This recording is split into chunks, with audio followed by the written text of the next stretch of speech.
परंतु काल परवा एक सर्व्हे बाहेर आला, जगातल्या 148 देशांचा सर्व्हे केला. हॅपीनेस इंडेक्स म्हणजे सगळ्यात आनंदी देश कुठला, तो कुठला का असेना, भारताचा त्यामध्ये नंबर 128वा आहे. 148 मध्ये 128 आहे.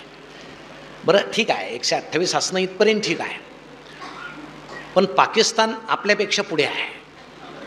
म्हणजे पाकिस्तानचा नंबर 108 आहे आणि भारताचा 128 आहे. म्हणजे ज्या देशामध्ये 300 रुपये पेट्रोल आहे लिटर, डिझेल 300 रुपये आहे, खायला नीट नाही, ब्रेड खात आहेत, राहायला नीट घरं नाही, ते माणसं आपल्यापेक्षा आनंदी आहेत. आणि भारतातले सगळे लोक सगळं असूनसुद्धा दुःखी आहेत. हे नेमकं का? आपले स्वभाव असे किरकिरे का झाले? का सगळं असल्यामुळं झाले? आपल्याला सुख मिळतंय पण ते भोगता येत नाही का? म्हणजे आपण गाडी घेतो पण त्यात डिझेल टाकण्याची व्यवस्था आपली नाही का? नेमकं काय होतंय याचा शोध जर आपण घेतला तर आपल्याला थोडंसं जुन्या काळाकडे जावं लागेल. आमचे अनेक जुन्या काळचे माणसं इथं बसलेले आहेत. तरुणांना माहीत नसेल, आता तरुण मला माहीत झाले, कारण मागाशी अनाऊन्समेंट झाली की ज्येष्ठांनी मागे बसावं, त्यामुळं तरुण आपोआप पुढं आले आणि ती संधीसुद्धा होती मी तरुण आहे असं दाखवण्याची. त्यामुळे अनेक जण पुढं बसले, त्यामुळे आपोआप इथं 2 भाग झालेले आहेत. ज्येष्ठांना खुर्च्या दिल्या, तरुण समोर बसलेत, आमच्या महिला आहेत. जुन्या काळी तुम्हाला सांगतो, करमणुकीचे काही साधनं नव्हते. रेडिओ नावाचा एक विषय होता. आमच्या वडिलांनी तर एक मोठा रेडिओ घरात घेऊन ठेवलेला होता, पण बहुतेक गावामध्ये गळ्यामध्ये रेडिओ लाटकून फिरणारे अनेक माणसं होते आणि रेडिओचा आवाज ते खूप मोठा करायचे, कारण त्यांना असं दाखवायला लागायचं की माझ्याकडे रेडिओ आहे. आणि बाकीच्यांनाही आनंद वाटायचा, आवाज मोठा कर, कारण आम्हाला ऐकायला मिळते. गाणे सुश्राव्य होते, ऐकावे असे गाणे होते. किशोर कुमार वगैरे, रफी, बिनाका गीतमाला त्या काळामध्ये होती. म्हणजे गायक पूर्ण वेळ गायचा, संगीतकार आधीमध्ये वाजवायचा. आता संगीतकार पूर्ण वेळ वाजवतो आणि जिथे संधी मिळेल तिथं गायक गाऊन घेतो. असे नवीन गाणे आहेत, समजायला अवघड आहेत ते. तर त्या काळात ते असं छान ऐकावे श्रवणी असे गाणे होते. रेडिओला इतकं महत्त्व होतं की हुंड्यामध्ये रेडिओ द्यायचे. म्हणजे त्या काळामध्ये नवरदेव सांगायचा, माझ्या लग्नात माझ्या हुंड्यात मला रेडिओ मिळाला. म्हणजे त्यावेळेस लग्न झाल्यानंतर 2 रेडिओ घरामध्ये यायचे.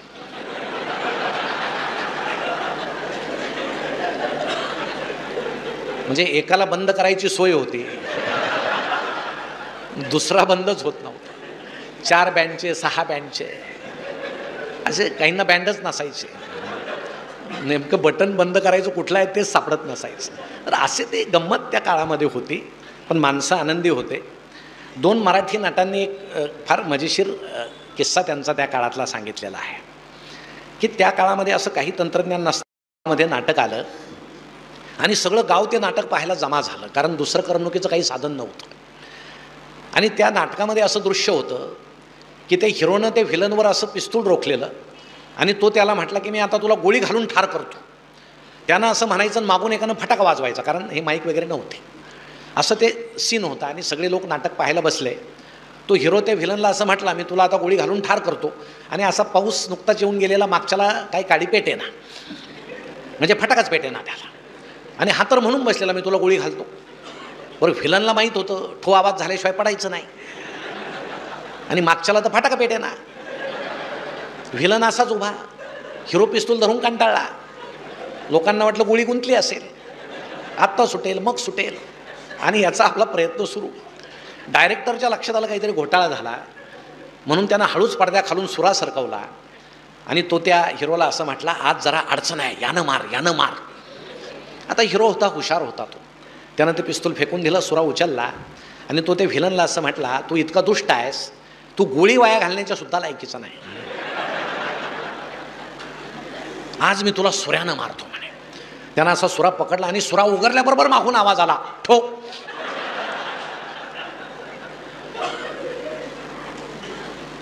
तुम्हाला सांगतो, व्हिलन हसत खाली कोसळला. हिरो हसायला लागला, आलेले सगळे लोक हसायला लागले. पण दुसऱ्या दिवशी पेपरात या चुकीची बातमी कुठं आली नाही. याचं कारण हे होतं, आमचे जुने लोक चुकांमध्ये आनंद शोधायचे, आता आम्ही आनंदामध्ये चुका शोधतो, म्हणून आम्ही अस्वस्थ आहोत. आम्हाला आनंदसुद्धा नीट भोगता येत नाही. आमच्या मुलीला 70% मार्क्स पडले, तिनं घरी येऊन सांगितलं, मम्मी पप्पा मला 70% मार्क्स पडले. अरे वा वा बाळ, छान झालं. थोड्या वेळ ते म्हणतील, हळूच शेजारी जातील, तुमच्या याला किती येतो? 80 आहेत. अरे वाईट झालं, आमच्यापेक्षा 10% जास्त आहे. म्हणजे दुःखी कसं व्हायचं? स्पर्धेमध्ये काय करायचं? आपल्यामध्ये असे अनेक विकार दडलेले असल्यामुळं ही आपल्यामध्ये एक अडचण आहे. जुन्या लोकांमध्ये आणि आपल्यामध्ये हा फरक आहे की काही मनोरंजन नसताना ते लोक आनंदी होते. मग तो जुना टी व्ही आला, तो black and white T V, तुम्हाला माहीत असेल, तो भला मोठा टी व्ही आला. तो टी व्ही पहिल्यांदा पाटलाच्या वाड्यामध्ये आला, कारण जे काही यायचं ते पाटलाच्या वाड्यातच यायचं पूर्वी. म्हणजे आता आरक्षणसुद्धा पाटीलच मागायला लागले. म्हणजे मी काय त्या विरोधातला नाही, पण सांगतो का मागायला लागले तो ते संशोधनाचा विषय आहे. पण मग तो टी व्ही ठेवला, सगळं गाव जमा झालं. टी व्हीला कोणीतरी हार घातला, नारळ फोडला टी व्हीच्या समोर, उदबत्त्या लावल्या आणि ती चित्र सुरू झालं. अहो, गावातल्या लोकांना इतकं आश्चर्य वाटायला लागलं, हे कोण कुठले माणसं हलतायत, एकमेकांना मारतायत, घोड्यावर बसतायत. ते म्हणजे नवीनच तंत्रज्ञान. लोकांना इतकं आश्चर्य वाटायला लागलं, कुठून हे सगळं आलं असेल. आणि मग ज्या घराची परिस्थिती जरा बरी आहे त्या घरामध्ये ते सगळे टी व्ही यायला लागले ब्लॅक अँड व्हाईट. त्या काळामध्ये त्या टी व्हीमध्ये एकच चॅनल होता, सह्याद्री नावाचा. आणि शेतकऱ्यांसाठी सुद्धा त्या काळामध्ये एक मालिका असायची, मला वाटतं तिचं नाव आमची माती आमची माणसं. आता जर तोच कार्यक्रम पुन्हा सुरू करायचं ठरलं तर आमची माणसं आणि त्यांची झालेली माती. आता ती कोणी केली हे सांगायला नको, आचारसंहिता आहे नाही, तर असं ते सुरू करावं लागेल. पण ते कार्यक्रम शेतकऱ्यांसाठी व्हायचे, छान असायचं. त्या निवेदिका यायच्या बातम्या सांगायला. बरं, त्या सरकारी निवेदिका होत्या, म्हणजे त्यांना जेवढा पगार तसा चेहरा त्यांचा होता. आणि विशेष म्हणजे ते मेकअप करत नसायच्या, कारण T V black and white होता, म्हणजे उपयोगच नव्हता. काही लावलं तरी ते काळं किंवा पांढरंच दिसायचं. आता काही विचारूच नका, म्हणजे टी व्ही रंगीत, यांचा चेहरा रंगीत, त्यामुळे पाहणाऱ्याचे डोळे पांढरे होण्याची वेळ येते, बाकी काय. त्याचे डोळे काय रंगीत होत नाहीत. आणि मग त्या यायच्या आपल्या शांत चेहऱ्यानं यायच्या. मग दुःखाची बातमी तसाच चेहरा, आनंदाची बातमी तसाच चेहरा. मग पाहणारे तशाच चेहऱ्यानं पाहिजे, काय त्यात बदल नसेल.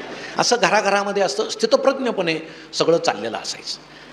बरं, ते चॅनलवर काय भ्रष्टाचाराच्या बातम्या नसायच्या, म्हणजे त्या काळात भ्रष्टाचार नव्हता असं नाही. चॅनल सरकारी होता, सांगण्याची अडचण होती. बरं, चित्र कधी स्थिर नसायचं, चित्र हलायचं. त्यामध्ये मुंग्या यायच्या, लाटा उसळायच्या. म्हणजे त्या बाई सांगायच्या आज हवामान शांत राहील, तरी त्या हलायच्या. लोक म्हणायचे ह्याच हलतायत, हवामान कशात शांत राहील. म्हणजे आमच्या जुन्या अनेक लोकांच्या मुंड्या ज्या हलतात ना, अशा अशा अशा अशा.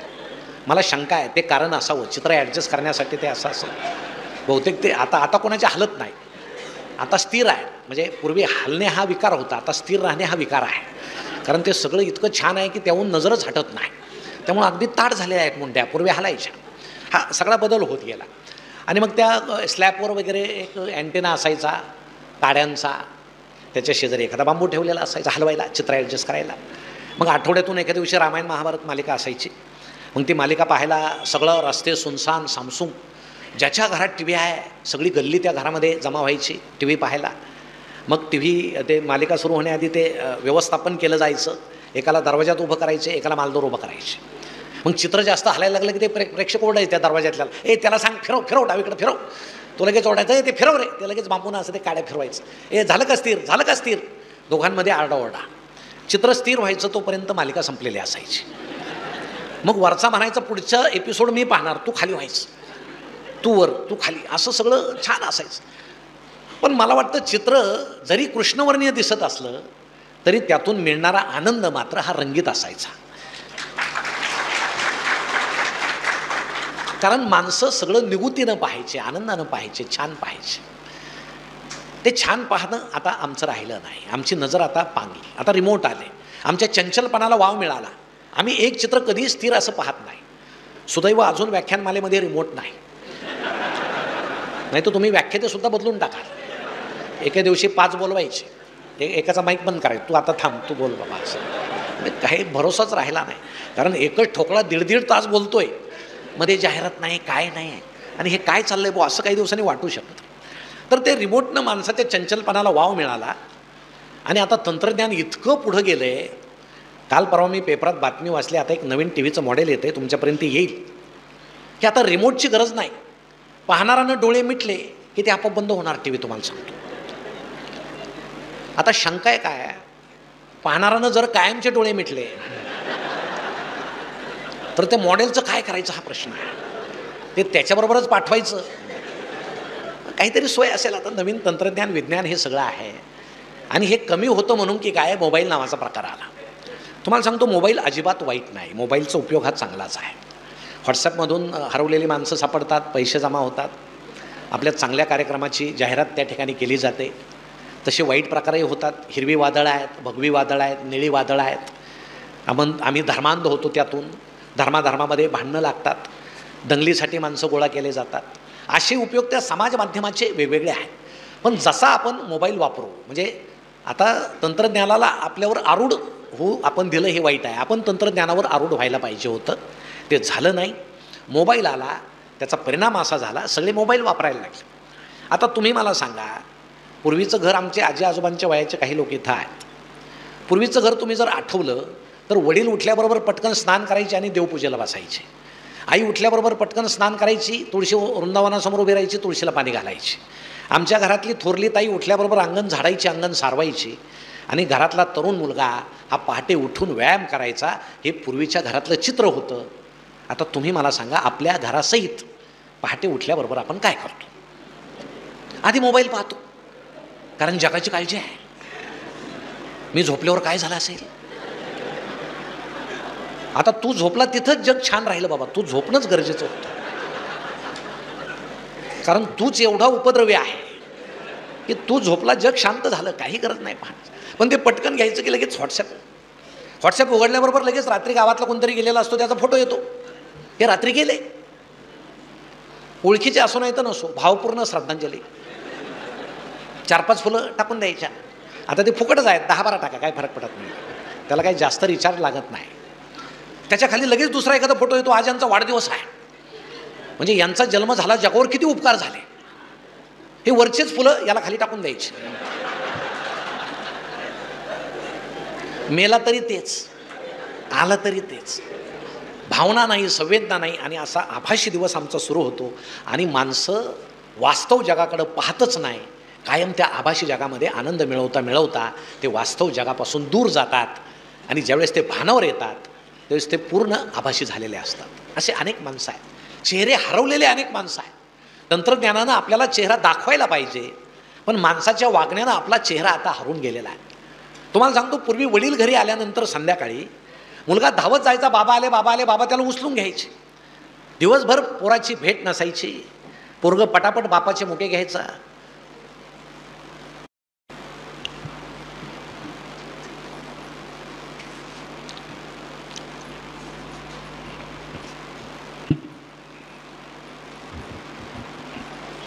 थांबायचं ना, कारण वक्त्याला थांबवण्याचे अनेक प्रकार असतात. मला वाटलं त्यातला असा एखादा आहे की. मग बापाला पाहिलं की पोरगं धावत जायचं, पप्पा आले पप्पा आले, बाबा त्याला उचलून घ्यायचे, बापलेकाची भेट व्हायची, आई पाहायची. दिवसभर बापलेक भेटलेले नाहीत. आताही परिस्थिती बदलली असं मी म्हणत नाही. आताही पप्पा येतात, मुलगा धावत जातो, पप्पा आले पप्पा आले, पप्पा त्याला उचलून घेतात, हे त्यांच्या खिशातला मोबाईल घेतं पळून जातं.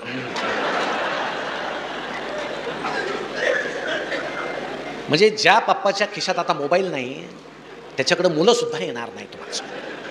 आणि हे दिवस कोणी आणले? ते आपण आणले, आम्ही आणले. किती वापरू द्यावं कुणाला याचं भान आम्हाला राहिलं नाही, त्यातला हा प्रकार आहे. आम्ही त्या आभासी जगात पूर्ण हरवून गेलो. सगळेचे फेसबुक अकाउंट आहे, अपवाद असेल कोणी, माणसं तोंडाला फेस येऊस तर फेसबुक खेळतात. बरं, फ्रेंड्स मिळवण्यासाठी अनेक कौशल्य आहेत. आपला चेहरा चांगला नसेल, एखादा दुसरा सुंदर चेहरा टाकायचा, म्हणजे ते पाहून फ्रेंड रिक्वेस्ट जास्त येतात. प्रत्यक्ष पाहिल्यावर बेशुद्ध पडायची वेळ येते कधी कधी, की अरे हे पाहून फ्रेंड रिक्वेस्ट आणि हे तर वेगळंच निघालं काहीतरी. प्रोफाईल खोटा लिहितात. जागतिक चिंतेची आम्हाला सवय लागली आहे समाज माध्यमामुळं. आमच्या इथं ताई बसल्या, तुम्ही एक गंमत करा, आता गेल्यावर तुमचा फोटो टाका फेसबुकवर, असेल फेसबुक तर, आणि खाली एकच ओळ लिहा, मला सर्दी झाली, एवढंच लिहा. तुम्ही लिहून बघा आणि फक्त 1 तास गंमत बघा, 1 तास. तुम्हाला सांगतो, संबंध नसताना, ओळख नसताना जगातील हजारो पुरुषांचं तुम्हाला कमेंट्स येतील, सल्ले. मॅडम अमुक गोळी घ्या, मॅडम याचा काढा प्या, त्याचा मलम लावा. आणि घरात बायको शिंकत फिरते, हा तिच्याकडे पाहत सुद्धा नाही तुम्हाला. अरे तिला एखादी गोळी आणून दे ना. कोण कुठली अनोळखी बाई, तिला सल्ले, मॅडम असं करा तसं करा. तुम्हाला माझ्या कार्यक्रम संपल्यावर डॉक्टर साहेबांना मी एक कमेंट्स दाखवतो. काय कमेंट्स आली, आमच्या ताईचीच कमेंट्स आहे. ती सांगते हेच होते, आमचे दिवसभर याच्या त्याच्या पंचायती करतात, इकडे ॲडमिट व्हा, हे करा ते करा, पण मी आजारी असलेलं यांना कधी कळत नाही. ही जागतिक चिंता आहे. आमच्या तरुणांची सख्खी बहीण बिन लग्नाची आहे, लग्न झालेलं नाही, त्यांना काय वाटत नाही त्याचं. ऐश्वर्या रायचं लग्न झालं, यांना फार दुःख झालं. त्या दिवशी या देशातले निम्मे तरुण जेवलेच नाही आणि निम्म्यांनी अभिषेक केला हिचा संसार सुखाचा हो. आता ते त्याच्याशी नाही तर तुमच्याशी लग्न करणार होते का नाही? मग जे आपल्यापर्यंत येत नाही, जे आपल्याच्यानं मिटलं जात नाही, असं दुःख उरावर घेऊन तुम्ही जगता कशाला, हा फार मोठा प्रश्न आहे. पण आता ती सवय आम्हाला लागली. ताजमहालाच्या भिंती आता काळ्या पडणार आहेत प्रदूषणानं, फार चिंतेत पडला हा. अरे ते पाहून घेतील ना, केजरीवाल आहेत, मोदी साहेब आहेत, पाहून घेतील. तुझ्या घराच्या भिंती काळ्या पडायला लागल्या तिकडं बघ, तिकडं कोण पाहिजे, पण जवळचं पाहिजे. म्हणून आज अनेकांची जी तक्रार आहे, जग सुधरत नाही, जग सुधरत नाही, जग सुधारायला पाहिजे. मित्रांनो, जग स्वच्छ व्हावं असं तुम्हाला जर वाटत असेल तर आधी आपल्या पायाजवळची जमीन आपण स्वच्छ केली पाहिजे, तर जग स्वच्छ होईल. विनाकारण जगाचं काय, समाजाचं काय मोठमोठ्याल्या गप्पा मारायच्या, त्याला काही अर्थ नसतो, पोकळ असतं. आम्हाला चळवळ करायची, आंदोलनं करायचे समाज माध्यमातून. काय होतं, चळवळी आणि आंदोलनं केल्यानं आजपर्यंत या देशाचा इतिहास असा आहे, जेवढ्या चळवळी झाल्या, जेवढे आंदोलनं झाले, त्यानं फक्त सत्ता बदलली, व्यवस्था बदलली नाही. सत्ता बदलू शकते, व्यवस्था तीच आहे, व्यवस्था कोण बदलेल, पण याचं आम्हाला भान नाही. आणि त्यातली त्यात आम्ही त्या आभासी जगामध्ये इतके रमून जातो. अहो, माणसं आता इतके विनोद त्यावर यायला लागलेत, मग ते विनोदाच्या पलीकडे सगळं गेलं सगळं आता. म्हणजे एक मनुष्य व्हॉट्सअप खेळता खेळता चुकून शेजाऱ्याच्या घरात गेला, त्याच्या लक्षातच आलं नाही, ते गेला बसला सोफ्यावर. आता तिथल्या आमच्या ताई टी व्ही पाहत होत्या, कुठली तरी छान सिरियल सुरू होती, तर त्यांना वाटलं हे आपले आले नेहमीप्रमाणे. नाही, आता तिकडं कशाला पाहायचं, इकडं जर नजर गेली हे चुकले तर यांचं काय. टी व्हीतलं पात्र जास्त महत्त्वाचं आहे. हे कुठं जातील, 2 दिवस फिरतील, इथंच येतील. बसले व्हॉट्सॲप खेळत बसले. त्या घराचे खरे मालक आले फेसबुक खेळत, आणि ते यांना पाहून दचकले, मोठ्यानं ओरडले, सॉरी मी चुकून तुमच्या घरात आलो. हे असं सगळं पलीकडं चाललंय. मग आता इंस्टाग्राम आहे, आमच्या तरुणींचं इंस्टाग्राम आहे. आता इंस्टाग्राम म्हणजे ते पालक नसलेलं वधूवर सूचक मंडळच आहे, पालकांची गरज नाही. ज्या राज्यामध्ये मुलींचा जन्मदर कमी आहे, मुलांचा जास्त आहे, जिथं लग्न होत नाहीत, त्या राज्यातले मुलं आपल्या महाराष्ट्रातल्या मुलींना फ्रेंड रिक्वेस्ट पाठवतात, चुकीचा फोटो टाकतात, चुकीचं प्रोफाईल लिहितात. मी इंजिनियर आहे, मी डॉक्टर आहे, मी प्राध्यापक आहे, मी बागायतदार आहे, मी उद्योगपती आहे. आमच्या मुली ती फ्रेंड रिक्वेस्ट पाहतात, त्यांना वाटतं कर्तृत्ववान तरुण आहे, फसतात. चॅटिंग नावाचा रम्य प्रकार सुरू होतो आणि मग गुपचूप लग्न करून ती तरुणी आईवडील परवानगी देत नाहीत म्हणून आईवडिलांना न सांगता गुपचूप परराज्यामध्ये पळून जाते. तिथं गेल्यानंतर ती ह्या तरुणाला भेटते आणि त्या तरुणाला भेटल्यावर ते वास्तव तिच्या लक्षात येतं, हा डॉक्टर, इंजिनियर, प्राध्यापक, उद्योगपती, बागायतदार काही नाही, हा मवाली आहे, हा गुंड आहे, हा गँगस्टर आहे. तुम्हाला सांगतो, महाराष्ट्रातल्या पोलिसांचा रेकॉर्ड पहा, यावर्षी आपल्या 100च्या वर मुली अशा परराज्यात जाऊन उद्ध्वस्त होऊन परत आलेल्या आहेत, उद्ध्वस्त हो. म्हणून मी माझ्या ताईंना विनंती करतो की आभासी जगातलं काही पाहू नका, सगळं खोटं असतं. फोटो खोटे, माहिती खोटी, त्यावर विसंबून राहूच नका, पण राहतात. मग असं राहिलं की तळ हाताच्या फोडाप्रमाणे जपलेल्या आमच्या आईचं त्या गावात काय होत असेल, तुम्हाला चांगले कपडे मिळावेत म्हणून स्वतः फाटके कपडे घातलेल्या वडिलांचं काय होत असेल, त्यांना गावात वर मानव करून चालता येत असेल का, याची सुद्धा तमा आम्ही बाळगत नाही. हे आजचं दुर्दैवी आहे आणि हे आभासी जगामुळे जास्त वाढलेलं आहे. म्हणून हे इकडं तिकडं नाही, आमच्या जवळ पहा, आमच्या मुलीकडं पहा, शेजारच्या मुलीकडं पहा, हे सांगा. नका त्या इंस्टाग्रामच्या नादी लागू, नका त्या फेसबुकच्या नादी लागू, नका त्या व्हॉट्सॲपच्या नादी लागू, कारण त्यावर येतं ते सगळं आभासी आहे. त्यातून आपण बाहेर आलं पाहिजे. मग त्यातून बाहेर आलं नाही की अपेक्षाभंग होतो, आम्ही दुःखी होतो, आयुष्यभर दुःखी होतो. त्यातली त्यात आमच्या मुलाला मार्क्स पडले पाहिजे. आता रशियातला मार्क्सवाद गेला, आता भारतातल्या पालकांमध्ये मार्क्सवाद वाढलेला आहे. माझ्या मुलाला किती मार्क्स पडले पाहिजे, 90च्या पुढे. 5वीला 70 असतील, 6वीला 72 असतील, 9वीपर्यंत तो जर 70च्या आसपास घोटाळत असेल, त्याला 10वीला किती पडतील, 70 ते 80च्या दरम्यानच पडतील ना, 90 पडतील कुठून, पडलेच पाहिजे, इतकी अपेक्षा आहे, लादतात त्याच्यावर. आत्तामध्ये 12वीचा निकाल लागला, आणि मला समजलं आमचा एक मित्र रडतोय का, मुलाला खूप कमी मार्क्स पडले, म्हणून आम्ही सांत्वनाला त्याच्या घरी गेलो. आता ही सांत्वनाची नवीन जागा झाली, फळं वगैरे न्यायचे नाही, फक्त समजून सांगायला जायचं. तर तो रडत होता, त्याची पत्नी रडत होती, आणि आता आईबाप रडतायत, आपण थोडं रडलं पाहिजे म्हणून मुलगा रडत होता समोर बसून. आता आम्ही गेल्यावर वातावरण अगदीच गंभीर होतं. म्हटलं इथं आता चहा मिळणं सुद्धा अवघड आहे. मग मी त्या वडिलांच्या कानात एक वाक्य बोललो, त्यांनी एकदम डोळे पुसले, पत्नीला म्हटले चहा ठेव. चहा वगैरे झाला छान, आम्ही बाहेर निघून आलो. मी काय बोललो त्या वडिलांच्या कानात, एवढंच म्हटलं की बाबा, कधी कधी अनुवंशिकतेचा सुद्धा परिणाम असतो.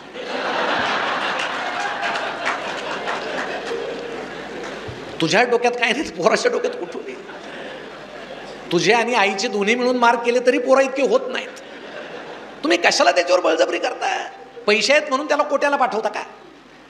त्याची इच्छा आहे का जाण्याची? तिथं जाऊन त्यानं काय करावं हे त्याला माहीत आहे का? मग आत्महत्या होतात. मुलांना पुन्हा असं वाटतं आईवडिलांनी इतके पैसे घातले, आपण त्यांना कसं तोंड दाखवावं, आत्महत्या होतात. मुलाचं मन तुम्ही जाणून घ्या, त्याला कुठल्या, काय तुला आवडतं, काय आवडतं तुला. तुम्ही जर 8-15 दिवसातून एकदा मुलांचे दप्तर जर उचकले ना, तर तुम्हाला समजेल त्यांना काय आवडतं. काही मुलींच्या वहीवर मेहंदीचे चित्र आहे, रांगोळ्याचं चित्र आहे, काही मुलांच्या वहीवर प्राण्यांचं चित्र आहे. ओळखायचे चित्रकला चांगली, याला ब्रश आणून द्या. काही मुलांच्या दप्तरामध्ये चेंडू सापडेल, अरे याला खेळायची आवड आहे. काही मुलांच्या दप्तरामध्ये स्क्रूड्रायव्हर सापडतो, चाकू सापडतो. तुम्ही तातडीनं शिक्षकांकडे जा आणि विचारा, याच्या संगतीमध्ये कोण आहेत. इतकं सजग आम्ही राहायला पाहिजे, मुलावर आम्ही लादलं नाही पाहिजे. मग आमचा अपेक्षाभंग जो होतो तो खरा तिथं होतो.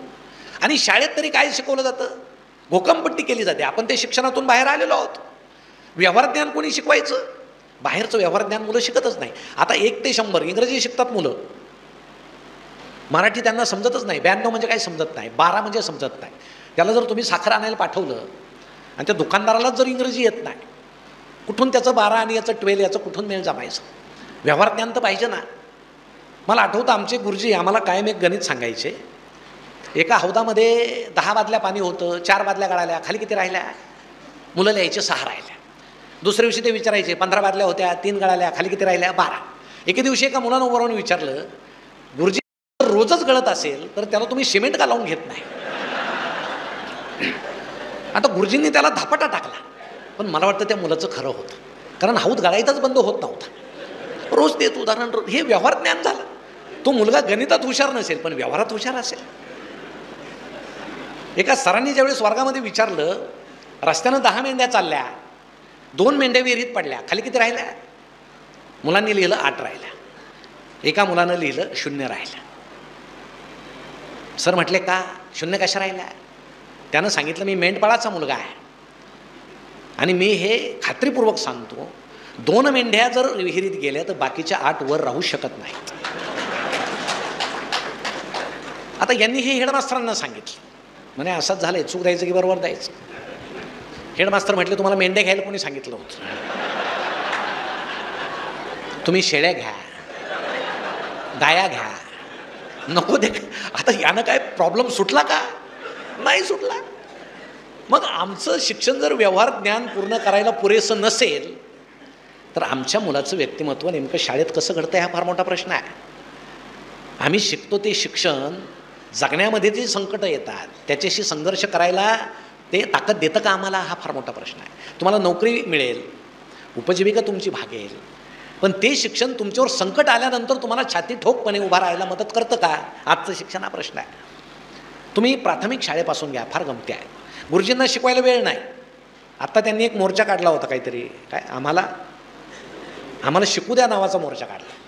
आम्हाला शिकू द्या म्हणजे गुरुजींना शिकू द्यायचं नाही, शेतकऱ्याला पेरू द्यायचं नाही, कामगारांना काम करू द्यायचं नाही. असं या देशात घडतंय का? खूप कामं, खूप. मग एक साहेब वर्गात आले, त्यांनी गुरुजींना विचारलं सगळ्यात हुशार मुलगा कोण आहे? म्हणे तो कोपऱ्यातला आहे, उभा राहा. मग साहेबांनी त्याला विचारलं 7 किती? तो म्हटला 35.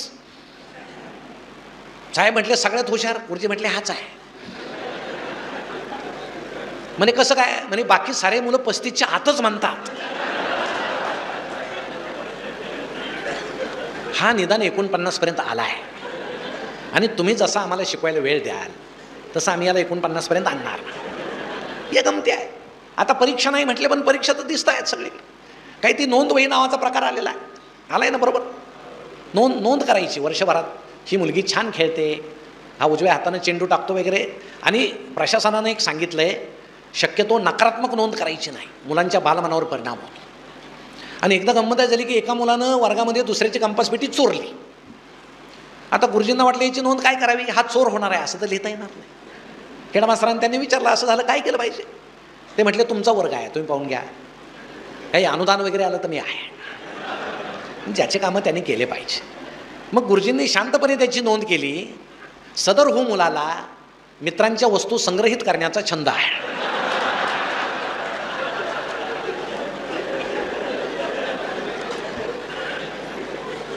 आता हीच वही जर 8वीच्या मॅडमकडे गेली आणि त्यांनी जर वाचला, अरे वा याच्या या छंदाला प्रोत्साहन दिलं पाहिजे, त्यांची सुद्धा तुम्हाला सांगतो जागेवर राहणार, अशी परिस्थिती आहे. असं ते शिक्षण आहे. कोण कोणाला फसवतंय तेच समजत नाही. हाच मुलगा माध्यमिकला जातो, माध्यमिक संस्कार होण्याचं वय आहे. तिथं जर सरांनी, नागरिकशास्त्राच्या सरांनी जर विचारलं राष्ट्रपती राजवट कधी लागते, आणि हा जर म्हटला रात्री लागते आणि पहाटे उठते, तर काय करायचं. आता चूक द्यायचं की बरोबर द्यायचं. आता बरोबर द्यावं, चूक द्यावं तर तो म्हणेल सर टी व्ही पाहता की नाही, तिकडे गंमत सुरू आहे सगळी. आता ते खरं आहे. आमच्या मॅडम किंवा सर शिकवतात मुलांना की 18 पूर्ण झालं की मतदानाचा हक्क प्राप्त होतो.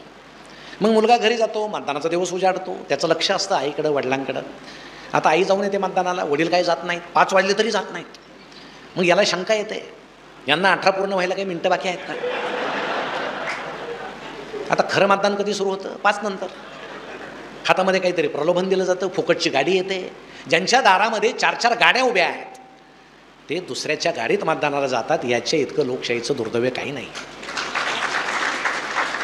त्यापेक्षा जाऊ नका. असं जायचं असेल तर जाऊ नका, स्वाभिमानानं जा. एखाद्या सरपंचानं जर एखाद्या ग्रामस्थाला जर 100 रुपये दिले निवडणुकीमध्ये, आणि नंतर तो ग्रामस्थ जर सरपंचांना म्हटलं आमच्या गल्लीमध्ये दिवा नाही, ते म्हणतील तुला त्यावेळेस दिले होते ना 100, त्यातल्या 20 रुपयाचा घ्यायचा ना बल्ब. हे जे सगळं आम्ही विकलो जातो हे फार वाईट आहे, वाईट. हे लोकशाहीचं वाईट लक्षण आहे. आणि शाळेत नेमकं काय शिकवलं जातं हे शाळेपासून रुजलं पाहिजे. महात्मा गांधी शिकवतात, लोकमान्य टिळक शिकवतात, शिकवले पाहिजे. सावरकर शिकवा, वल्लभभाई पटेल शिकवा. अण्णा हजारे का शिकवले जात नाहीत, ते जिवंत आहेत म्हणून. आमच्याकडे गेल्यानंतर माणूस थोर होतो का. शिक्षकांनीच त्याची माहिती द्या ना. हे काय वास्तव आम्ही शिक्षणात का शिकवत नाही. मग हेच पोरं असे माध्यमिकमधून हळूहळू ते महाविद्यालयात येतात. आता इथं तर उच्च शिक्षणामध्ये उच्च कोटीची लबाडी सुरू आहे. म्हणजे मुलगा ॲडमिशन घेतो, सरांना सांगतो मी येणार नाही, मी कोचिंगला जाणार. आता सरही सांगतात जा बाबा, कारण विद्यार्थीच जर आला नाही तर तेवढा पट होणार नाही, सरांचं पद राहणार नाही. म्हणजे गंमत पहा, पूर्वी शिक्षकांच्या हाती विद्यार्थ्यांचं भवितव्य होतं. आता विद्यार्थ्याच्या हाती यांचं भवितव्य आहे. तुम्हाला ठेवायचं की नाही आमच्या हातात आहे, नाही तर तुमचं पदच उडून जाईल. पट कमी झाले की पद उडाल. सरही म्हणतात ठीक आहे. मग हा मुलगा शिकतो, काय शिकतो त्या उच्च महाविद्यालयात आपण पाहत नाही का. वाचनाची त्याला आवड आहे का, परीक्षेच्या त्या जंजाळात तो गुंतला आहे का, गुणाला तो किती महत्त्व देतो आहे. बरं आजची मुलं काय माठे आहेत असं मी म्हणत नाही, स्मार्ट आहेत. आजची पिढी स्मार्ट आहे. एक मुलगा एका सरांच्या तासाला बसत नव्हता, सरांचं लक्ष होतं त्याच्याकडं. तो एका तासाला बसला मित्रांच्या नादानं, म्हणे याचा पेपर समोर आल्यावर पाहू, परीक्षेला येतो की नाही कोणास ठाऊक. पण तो परीक्षेला आला, 60 मार्काचा पेपर पहिल्या टर्मचा तपासला सरांनी. अहो त्याला 60 पैकी 59 मार्क्स पडले. सरांनी त्याला बोलून घेतलं, म्हणे बाळ तुझा 1 मार्क कुठे गेला. तो म्हटला सर मी चुकून तुमच्या एका तासाला बसलो होतो, तेवढाच 1 मार्क गेला म्हणे. आता हे असं कोणी तरुण मुलं असले तर तुम्ही असं करू नका, तुम्हाला एकच पडेल. कारण त्याच्यासाठी तेवढी बुद्धिमत्ता, कल्पकता, प्रतिभा, प्रज्ञा सगळं पाहिजे. असा एखादा मुलगा असतो. आहेत मुलं प्रतिभावान, पण ही पिढी नेमकी. बरं आता मार्क्स पडले, समजा 55% पडले. मी डॉक्टर शार्दूलांना मागाशी विचारलं की तुम्ही किती साली वैद्यकीय पदवी घेतली. त्यांनी काहीतरी 92-93 सांगितलं. आणि त्यावेळेस सरकारी कॉलेजेस फार कमी होते. त्यांचं मेरिट मी विचारलं तर ते मेरिटनं जॉईन झाले होते. आता मेरिटची गरज आहे का, अजिबात नाही. आता 55% पुरेसे झाले. म्हणजे 55% पडले की 55 लाखाची बॅग घ्यायची, 55%चं पोरगं घ्यायचं, कॉलेजमध्ये जायचं, बॅगसहित पोरगं ठेवून घेतात, झालं डॉक्टर. आता मला भीती ही आहे, आता मला तर त्याचं उलटं मत माझं आहे की इतक्या कमी मार्कावले खूप डॉक्टर झाले पाहिजे, त्याशिवाय देशाची लोकसंख्या कमी होणार नाही तुम्हाला सांगतो. आता ते दोघे क्लासमेट आहेत शेजारी बसलेले, आणि त्यांच्यामध्ये म्हणजे डॉक्टर शार्दूल मला येताना म्हटले, ज्या हॉस्पिटलच्या बाहेर खूप गर्दी होती ते हे माझे मित्र आहेत. म्हणजे किती छान त्यांच्यामध्ये आनंद वाटला ते ऐकून. या युगामध्ये मला असं वाटतं ही 55-60% खूप मुलं सध्या मेडिकलला आहेत, आणि हे ज्यावेळेस 5, 6, 10 वर्षानं बाहेर पडतील त्यावेळेस या समाजाच्या आरोग्याचं काय होईल.